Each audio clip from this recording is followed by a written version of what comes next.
Hello, welcome back to my channel, or welcome to my channel if you haven't been here before.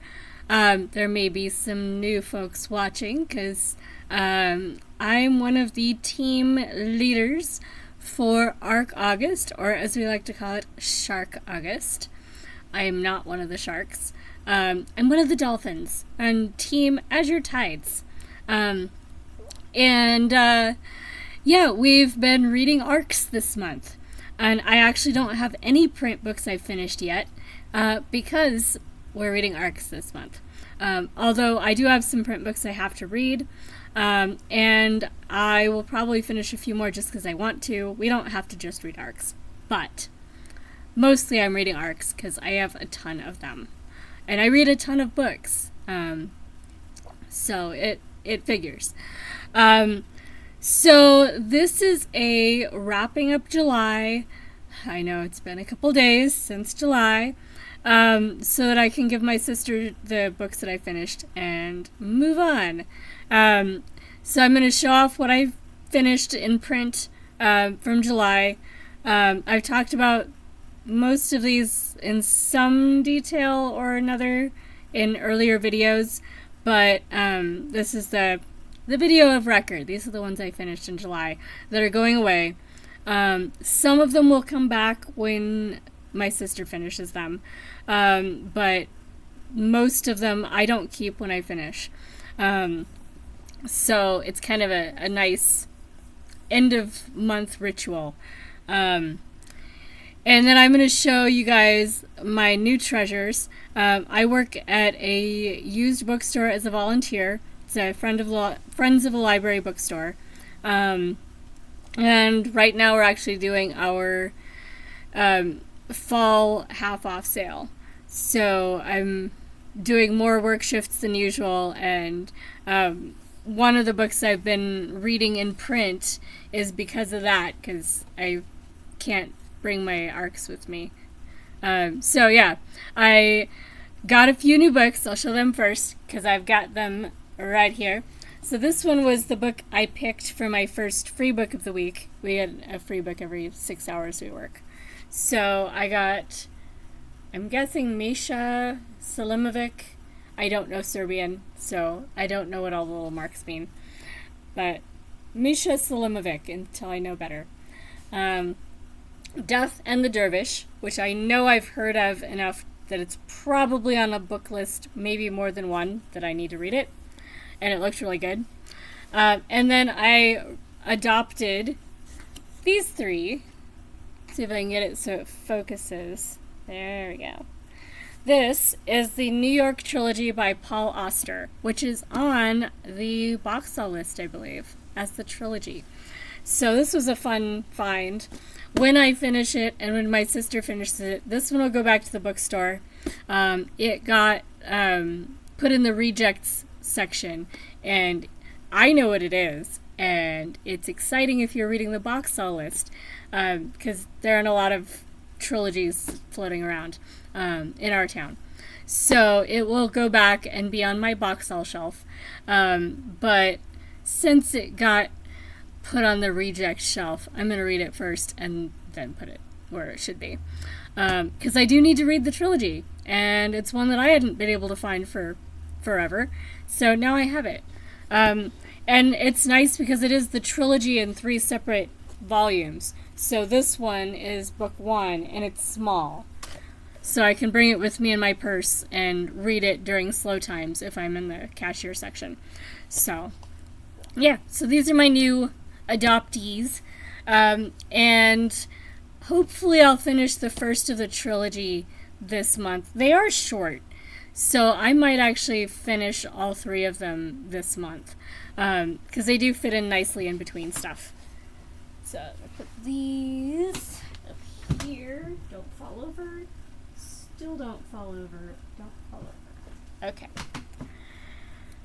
I'll put my glasses on in case I need to read anything, because it is getting late. Still getting used to them, and I have figured out how to make my ears like them better. So, get my headband in place. There we go. Glasses. I'm still not used to having them, but yeah, everybody else has glasses. And they are kind of fun. Anyway, so this one was the book I had to read in July for points for a Goodreads group that's reading the box all list. Charterhouse of Parma by Jindal. I was bored. I vaguely remember what it was about, and I could look it up and be like, oh yeah, I remember that scene. I was bored. I liked the red and the black. This one just wasn't for me. But I finished it. I got to check it off. I know I wrote a review for it in the group, so I remembered it long enough to do that, and then I passed it out of my memory. I'm on to something else now. I have moved on. And then this is book 3 of the Spiderwick Chronicles. I've not read book 2, but I don't know where book 2 is. I think I might even have it somewhere, because I'm sure I have it by now. But if not, I'll read book 2 whenever. But book 3 is cute, The Worm King, which involves a rat king of sorts. So these creatures are monstery things that are roaming the caverns under Florida. So, yeah, they're really fun. Anyway, I really like the Spiderwick Chronicles. If you haven't tried them yet, the artwork is adorable. So if you have a prompt you need to read for where it's supposed to be illustrated, the illustrations in the Spiderwick Chronicles by, let's see, Holly Black and somebody else. Deterlitzy and Black. Let's see who Deterlitzy is. Tony Deterlitzy. Yes. So yeah, try that series if you need an illustrated book. They're short, they're cute, they're middle grade. They're very creative for creatures. They're not the same creatures as literally every other series you've read. Alright, then I finished Prisoner B3087 by Alan Gratz, which is about a Polish boy and his family, and the concentration camps, and it kind of tours the concentration camps of World War II as this kid gets moved from one camp to the next. Dark, but it is written for a YA audience, so it's not as gruesome as it could be. It's really hard to make that subject not gruesome, but if you're looking for books for Holocaust awareness sort of material that are not as gruesome as they could be, this one is actually really good. And I heard other people talk about this author as I was reading it, that he is really good, and there are other books by him that I should be looking for. I finished From Beirut to Jerusalem by Thomas L. Friedman, and I actually finished it in audio, so my bookmark, I was reading along, and then it got to a point where I was just like, the audio is fine, I don't need to do this. So I will probably keep a copy of this book, because we get a ton of these at the bookstore.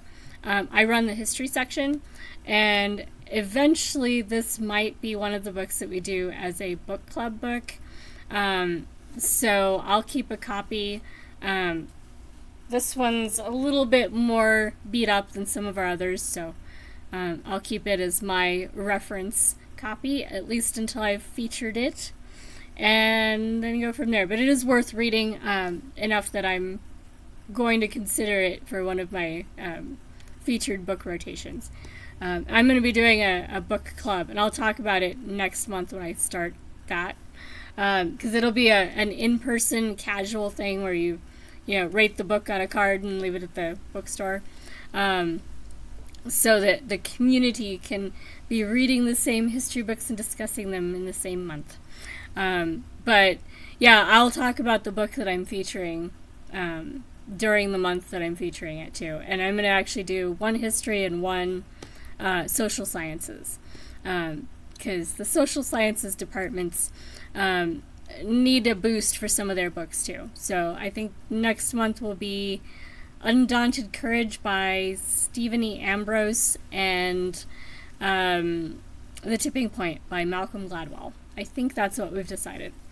But I will talk more about that when we get closer to next month, because that's something fun that I'm doing locally that there's no reason you can't also read the book if you want to. And I've read both of those, so it makes it easy for me because I don't have to do any extra homework. Fiddle Fever was cute. Not quite the retelling that it seemed like it was supposed to be, but it's still, it's more historical fiction than retelling. There are hints of trying to tap into a different aesthetic, but it's just a cute story about a kid with a fiddle that it means a lot to him, and yeah. Not quite as exciting as I was hoping it was going to be. Mrs. Caliban by Rachel Ingalls was weird. The cover, weird. The book, weird. Not terrible. Is a love story between a woman and a man that is described as a frogman. He's not human, and he's strayed into human society, and stuff is happening, and it ends up being a love story with somewhat spicy-ish bits. So, yeah, not spicy enough to be in a romance section, but getting there. It's still literary. Anyway, and I'm not a romance reader, so it's in there. This one I will be keeping once my sister finishes with it. Benjamin's Gift by Michael Golding. An autographed copy even. This one is by the same author as Simple Prayers, which is one of my top 10 books ever. So I'm trying to read more of his when I find them. This one's actually one that I got, I think, as my very first 6-hour free book when I was just starting out volunteering last year. So this is Benjamin's Gift. It's really good. About a kid who is born with special powers that kind of get him into trouble, give him abilities that come in useful sometimes. And I did like that in this one, the kid's actually playing with what he can do with his special powers. Because I hate those ones where the kid has some special power and they're always waiting for someone to give them permission to try it and poke at it. Like, if you're born with the ability to levitate or disappear or whatever it is that you have that you can do, as a kid, you're gonna try it and you're gonna figure out what to do with it. And if your childhood is crappy, you're gonna use your power to get what you need as a kid, because you're not born with an adult's sensibilities about all the social reasons not to do it. You're a kid. So I like this one because the kid uses his powers. So, yeah. And I'm sure I will have other books to gripe at that issue too, because it's really common with kids with special powers books. Anyway. This one was a buddy read, The Ministry of Time by Kellyanne Bradley. This was a buddy read with Anna. And it sucked. Yeah. I finished it. I don't know if she DNF'd it or not. She wanted to, very badly. I wanted to like it. It was shortlisted, or... No, longlisted. It was longlisted for the Women's Prize. It didn't get shortlisted. But it was on the Women's Prize list to read this year. It was very disappointing. And Nicole from Dusty Book Sniffers, she described it as trying to do too many things. Like, it's trying to be a bunch of different genres, do a bunch of different tropes and stuff. and it has too many characters. Too much is going on in the foreground so that there's not really a background to give it context because everything's foreground. I'm still trying to figure out what exactly went wrong with this book. It's similar to the book by Neil Stevenson that he co-authored, the duology that I read a while ago, Rise and Fall of Dodo. That's right. Which was a lot more fun. It was longer, but this felt longer. Rise and Fall of Dodo is something like 800 pages or something like that. So for that to feel shorter than this book, this one really dragged. I do not recommend it. I know some people enjoyed it. If you're not really a sci-fi reader, you might not have comparisons to know how bad this is. But it was not a good one. I felt generous giving it like 2.5 stars. I don't remember if I gave it 2.5 or 2, but I was annoyed.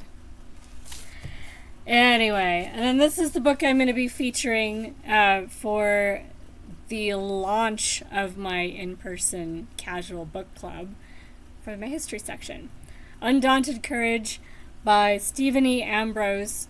It's about the Lewis and Clark expedition, which was a grand exploration of a space that at the time was more wild than not, although there were people there, obviously, because they have guides and they get into trouble with dealing with the people that are already there.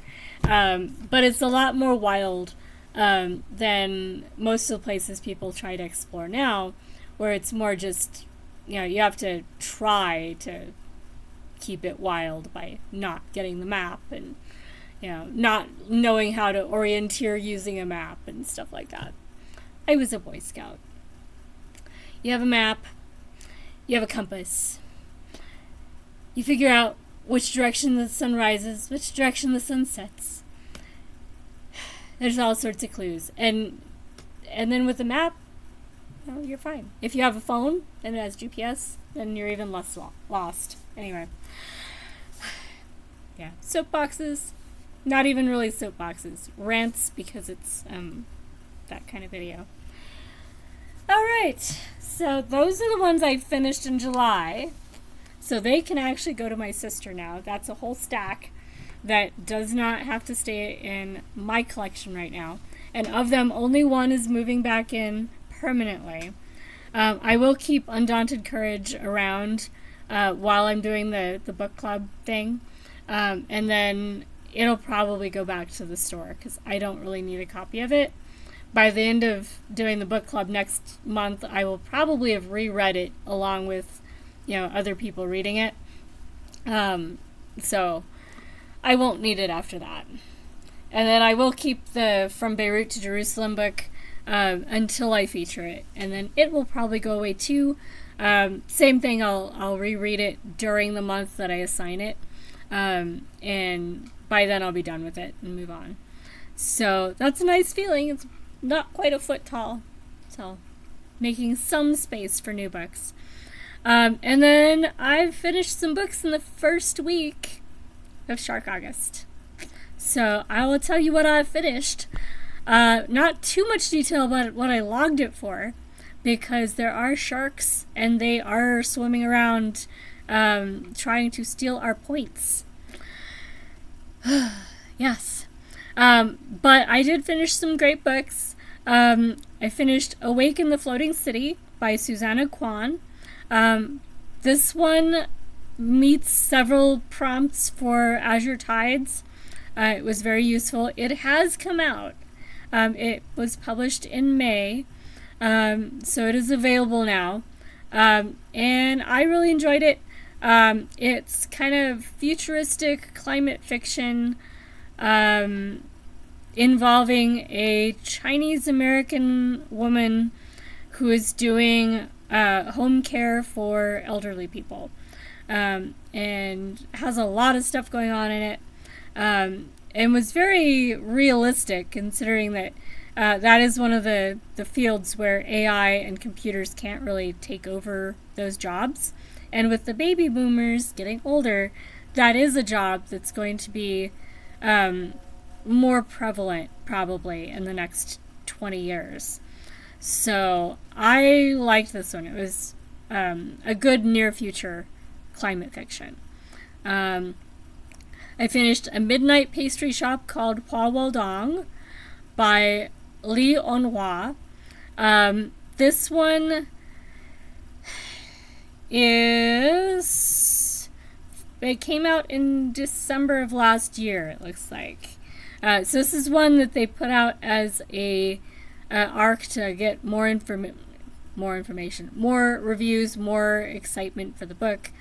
They may have a new edition coming out because the Goodreads listing doesn't have a page number for it, but I'm going to poke at that. I am a Goodreads librarian. I don't use my powers as much as some librarians do, but I have them. So that's one that I'm going to go and see if it has an official page count that I can add in. But it may be that they have a new edition coming out, so I'll need to poke at it and see why it's listed as an arc in the first place. But it was cute. Yeah, it's kind of a magic pastry shop. It reminded me of several other books that have come out this year. It seems like the publishers dealing in Korean magical realism kind of go in waves. So there may be a couple books that are similar. And I'm not sure about the wisdom of releasing that many similar books in the same year. I don't know. But yeah, if it sounds familiar when you start reading it, there are other books that are like it. But it was really good. I gave it 4 stars. Queens at War by Alison Weir was really good. 544 pages on Goodreads, so it's a longer one. It comes out in September, so it's not out yet.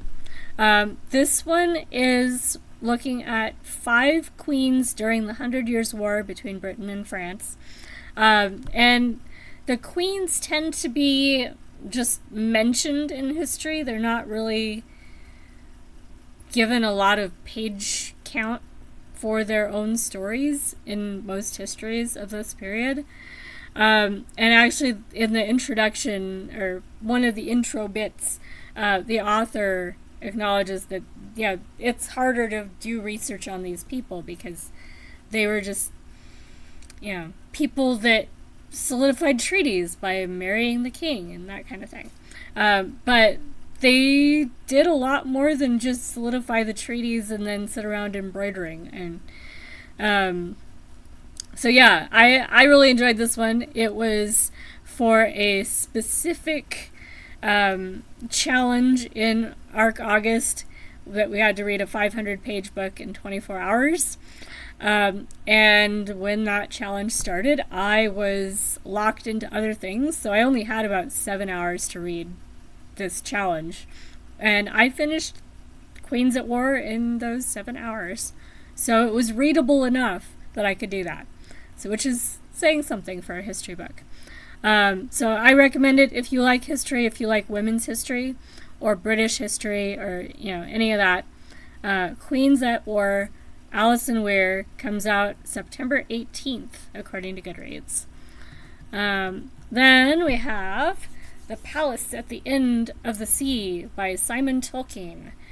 And on Goodreads, it does not have a publication date. So let me pull up when NetGalley thinks that it's coming out, because this is one that I enjoyed as well. It also met some prompts for our team, which was nice. And it should have a publication date, so I'm going to double check on that too. Because it is listed as coming out the 1st of June, 2025. So I will poke at that and see if I need to add information to the Goodreads listing. But it was kind of fun because Simon Tolkien, the name sounds awfully familiar because he is actually J.R.R. Tolkien's grandson. So that's kind of fun. And, it's not the same writing style, but certainly a tradition of writing good books. I would say that's something he probably picked up from having that kind of heritage. This is the first in a series, the Theo Sterling series, following a young man who is coming of age during the Depression. And we get kind of the build-up to the Spanish Civil War, which was kind of a big deal, but we don't hear a lot about it. I realized when I was trying to read around the world a couple years ago just how little I could find on Spain and Spanish history in fiction.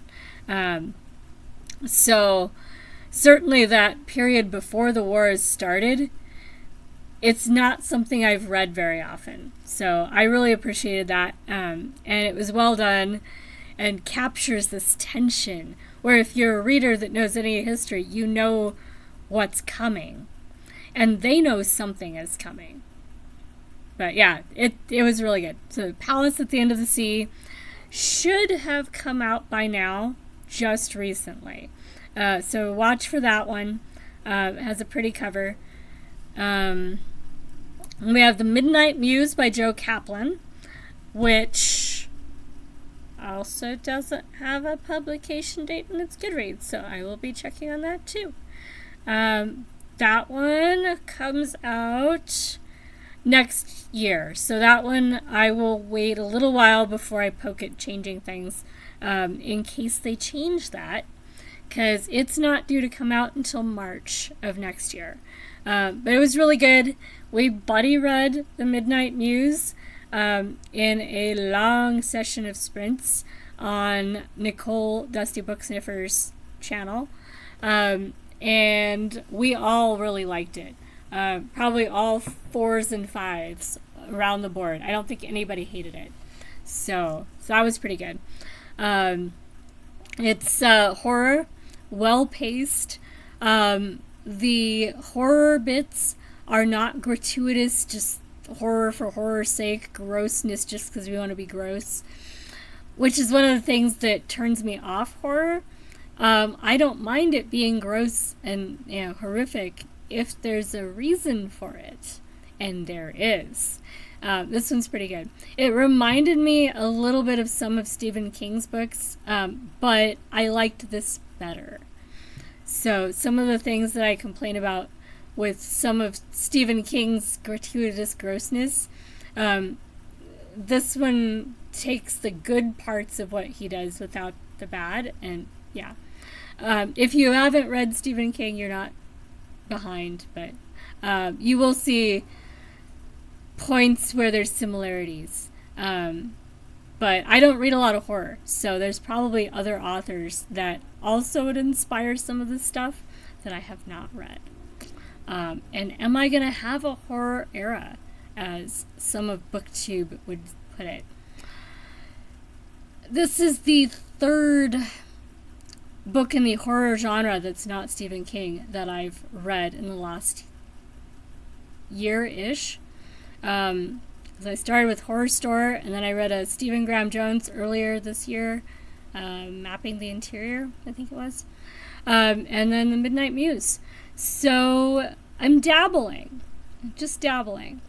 But so far, all of them have been 4 or 5 stars. So there may be more horror as I go forward into the next year. I'm thinking about it. And then I finished a short story collection last night. The Planet Spins on its Axis Regardless by Kavita A. Jindal. This one's really nice, just short stories. I like short stories, so for me, they're kind of a comfort read if I start feeling frazzled. I love having short stories where they're well crafted, but I can read one and then do something else, and then read one and do something else. So I'm not having to do that continuous focus while I feel like I'm being pulled in 50 directions. So I really appreciate them for that. Yeah, it was really good. Some of these stories are built around Indian characters, but there's a wide variety of characters. So the author's heritage and background is definitely in there, but in different ways and different stories. So I really like that. And I love the title. That's what drew me in on this one. The cover is a bit boring, and I'm hoping they'll do like a future edition with more art. But in the meantime, it was really good. And I finished a novella by Elmore Leonard, Picket Line, which I guess has not been published before. That's kind of the vibe I was getting from the NetGalley listing. It was really good, about migrant workers, 4 migrant workers going from California to Texas, I think is where they end up, to pick melons. And when they arrive where they're headed, the pickers are on strike, and they are offered a lot more than they normally make to be scabs working the picking line to replace the people that are striking. So it really gets into a lot of labor rights issues and migrant rights issues. Really a great, timely release. Elmore Leonard, most of the books I've read by him get a little overly violent. I'm not that kind of reader, like the pulp fiction kind of violent. This one was a lot more literary than some of his other books I've read. And I really liked it. I like his writing anyway. And I gushed a little bit, just a little bit, in my review on this one. Because what I like about Elmore Leonard's writing is that he gets all the senses in there. When you're doing writing classes, they talk about, engaging all 5 senses. And he actually does that. So by the time you get into the first scene, you've been drawn into what the stuff smells like and what they're eating. So you get taste and what they're hearing and, what they're seeing, of course. And all of this is going on, just building up the scene. And it makes for a much more vibrant experience of the book. And it's well-paced. So you're not dragging through any bits. Everything's building to something, and there's a nice dynamic.